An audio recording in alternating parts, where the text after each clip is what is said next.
Aloha family out there, we'll be back tonight, finishing up our final issue of Kavaiola for 2025. This is December's issue. This is a very important one. This is titled OHA Responds to Efforts to Fast Track Military Lease Renewals.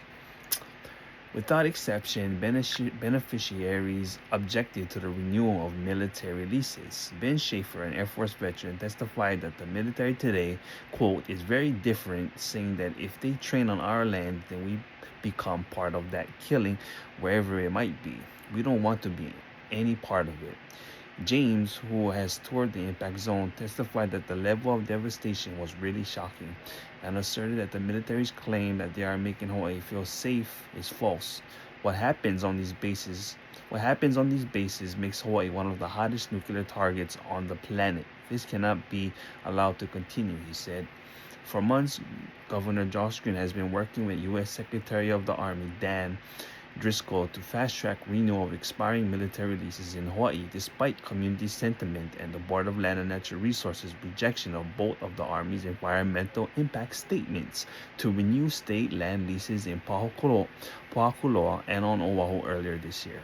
Green has repeatedly expressed concern that the federal government may invoke eminent domain to seize the lands, something he wants to avoid, under the assumption that invocation of eminent domain is inevitable. On November 4th, Civil Beat article by Blaise Loville reported that in an October 29 letter to Driscoll, Green proposed $10 billion from the federal government to renew leases for Pohakuloa and about 400 acres on Oahu. The funds would be used, among other things, for environmental, energy, transportation, and housing projects. Governor Green also proposed convening a negotiation team to set parameters on a settlement, saying in that letter that a negotiated settlement rather than a protracted contested condemnation offers the clearest, most efficient path. Members of the proposed negotiation team have yet to be named.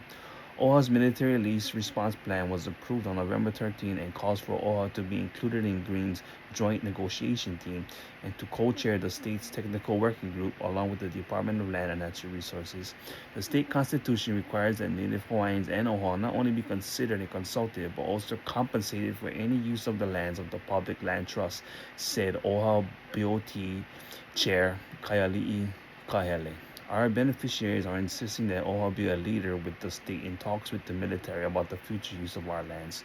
Trustees also voted to hold community consultation sessions on its military lease negotiating positions to further inform OHA's stance. The first meeting was held at UH Hilo on November 2026, and a second planned for December 17th at the Kamehameha School's Community Learning Center at Maili on Oahu. While the November 13th meeting was in process, a press release from the governor's office announced that an advisory committee for military lease lands comprised primarily of Native Hawaiians have been selected. OHA Chief Advocate Leina Alale brought this to the board's attention during the meeting, noting that the OHA's interim administration Summer Sylvia was named to the committee. However Long, who has experience working for labor unions, testified that advisory teams do not negotiate. Advisory committees are nothing. Hawaiians need a meaningful seat at the table, a meaningful pathway, and a space to fight for the return of our lands. I very much support OHA's direction to assert its rights to negotiate.